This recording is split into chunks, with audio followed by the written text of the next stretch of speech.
नमो भगवते वासुदेवाय नमः। आज हम कार्तिक मास महात्म के द्वादश अध्याय की कथा का श्रवण करेंगे।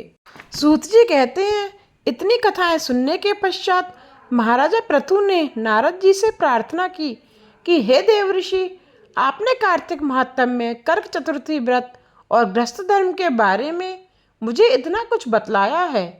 अब कृपा करके तुलसी का महात्म्य भी बतलाने की कृपा कीजिए।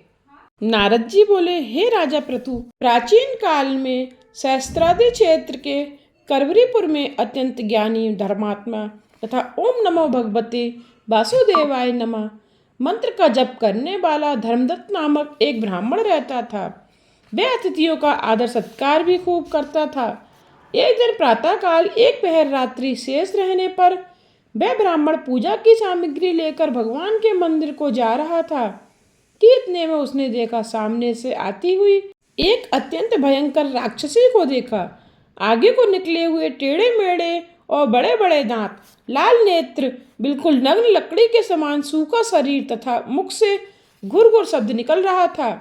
ऐसी भयंकर राक्षसी को देखकर भयभीत धर्मदत्त ने अपने हाथ का तुलसी मिश्रित जल उस पर फेंक दिया। जल में मिश्रित तुलसी दल शरीर पर पड़ते ही उस राक्षसी के समस्त पाप दूर हो गए और वह हाथ जोड़कर धर्मदत्त के पैरों पर गिर पड़ी। तब धर्मदत्त ने पूछा कि तू कौन है और किस पाप के कारण इस दशा को प्राप्त हुई। अपने पापों से मुक्त हो चुकी वह राक्षसी कहने लगी, सौराष्ट्र देश में भिक्षु नामक ब्राह्मण की मैं पत्नी थी। मेरा नाम कलहा था। मैं ना तो अपने पति से मीठे वचन बोलती थी और न अच्छा भोजन व फल को खाने ही देती थी। इस व्यवहार से दुखी होकर जब मेरे पति ने दूसरा विवाह करने का निश्चय किया तो क्रोध में आकर मैंने विष खाकर अपना शरीर त्याग दिया। इसके बाद यमदूत मुझे बांधकर यमराज के पास ले गए। वहाँ चित्रगुप्त जी ने मेरे अच्छे बुरे कर्मों का लेखा जोखा बताते हुए यमराज से कहा, हे यमराज, इसने अपने जीवन में कभी कोई शुभ कार्य नहीं किया है, सदैव अपने पति से द्वेष करती रही है।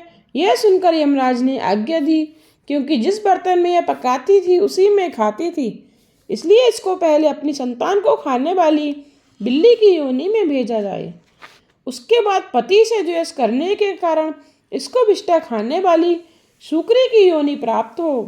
तदंतर क्योंकि इसने आत्महत्या की है, इसलिए यह प्रेत योनि में जाए। सो महाराज, मैं 500 वर्ष से इसी योनि में फिर रही हूँ। भूख और प्यास से दुखी होकर एक वैश्य के शरीर में प्रवेश करके मैं कृष्णा और बेड़ी नदी के संगम पर गई।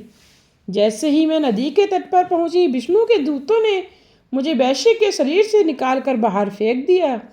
वहाँ मैं घूमती फिरती आ रही थी कि आप मिल गए। आपने तुलसी मिश्रित जो जल मेरे ऊपर फेंका है, उससे मेरे संपूर्ण पाप नष्ट हो गए हैं। अब कृपा करके मेरी इस प्रेत योनि से मेरा उद्धार कीजिए।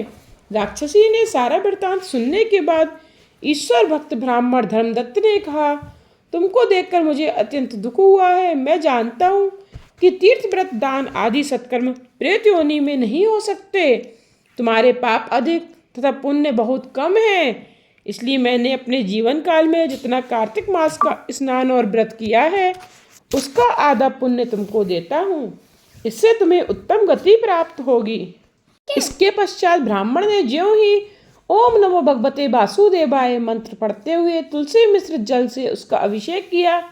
वह प्रेत योनि से मुक्ति पाकर अग्नि के समान दिव्य देह धारण कर लक्ष्मी के समान रूपवती हो गई।